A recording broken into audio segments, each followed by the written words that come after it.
Bonjour à tous, merci de nous suivre pour ce flash d'information. Un conseil des ministres s'est tenu hier jeudi 28 septembre 2023 au palais présidentiel. Un conseil des ministres présidé par le chef de l'État, Alassane Ouattara. Une des décisions importantes de ce conseil est le décret de revalorisation des rentes dues aux victimes des accidents de travail. Et notons qu'au cours de ce conseil des ministres, le président de la République, Alassane Ouattara, a fait d'importantes annonces en rapport avec la vie de la nation. Le président de la République annonce des changements à la tête de plusieurs institutions, à savoir la chancellerie, la haute autorité pour la bonne gouvernance, la Cour de cassation. L'inspection générale sera renouvelée. La rentrée du Sénat se fera le 12 octobre prochain. Un remaniement est prévu juste après. Par ailleurs, le ministre d'État, Gilbert Kafana-Koné, est nommé haut représentant du chef de l'État avec rang de président d'institution. Nous y reviendrons assurément dans nos prochaines éditions. La première dame de Côte d'Ivoire, Dominique Ouattara, était hier jeudi à l'école primaire publique Moussou 3 à Grand-Bassam. La présidente de Children of Africa y est allée pour le lancement officiel de distribution de kits scolaires, une tradition pour le bonheur des écoliers ivoiriens. Cette année, ce sont 15 000 kits scolaires qui vont être distribués sur toute l'étendue du territoire national. Nous y reviendrons également dans nos prochaines éditions.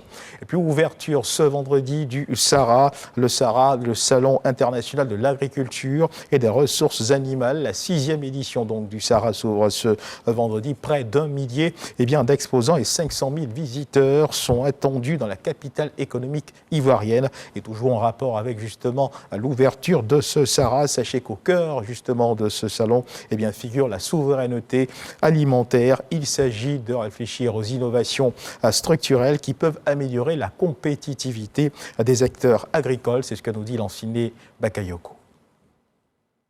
Après le rendez-vous manqué de 2021 du fait des conséquences de la pandémie de la Covid-19, le Salon de l'agriculture et des ressources animales d'Abidjan SARA ouvre de nouveau ses portes ce vendredi 29 septembre au parc d'exposition d'Abidjan. Pour cette 6e édition, l'enjeu est de réfléchir aux innovations structurelles pouvant améliorer les secteurs agricoles et garantir la souveraineté alimentaire.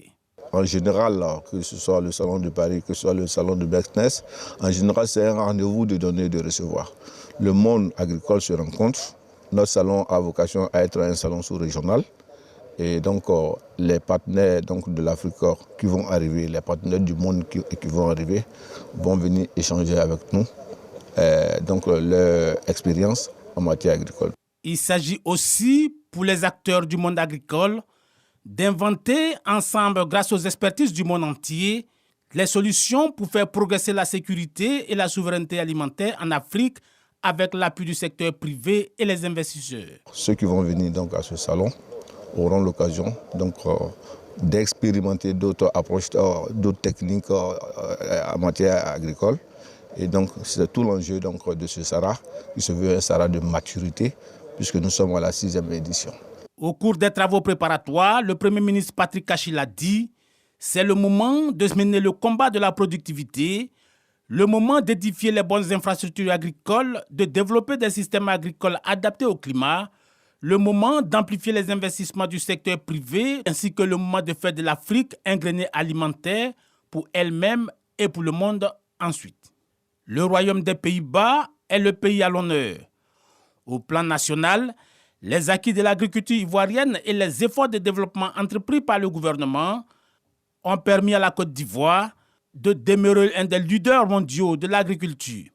À cette 6e édition du Salon international de l'agriculture et des ressources animales d'Abidjan, les acteurs ont à cœur de montrer leur savoir-faire. Et nous sommes aujourd'hui le vendredi 29 septembre 2023. Chaque année, le 29 septembre est organisée et célébrée également la Journée mondiale du cœur. La Journée mondiale du cœur est l'occasion de sensibiliser le grand public sur ces pathologies, leurs causes, leurs facteurs de risque, leurs diagnostics, leurs moyens de prévention et leur traitement. À l'approche de l'édition 2023 de la Journée mondiale du cœur, des scientifiques ont alerté les autorités de santé publique dans une communication parue dans la revue scientifique The Lancet. Pour les experts, la survie après un arrêt cardiaque reste inférieure à 10% dans de nombreuses régions du monde. La mort subite cardiaque continue ainsi à provoquer des millions de morts chaque année dans le monde, malgré les progrès diagnostiques et thérapeutiques de la médecine cardiaque et vasculaire.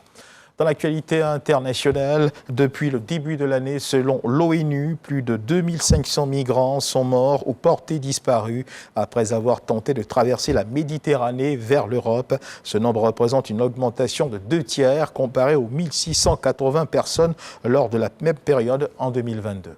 Voilà qui marque la fin de ce flash d'information. Merci de nous avoir suivis. Je vous retrouve à 13h pour le journal.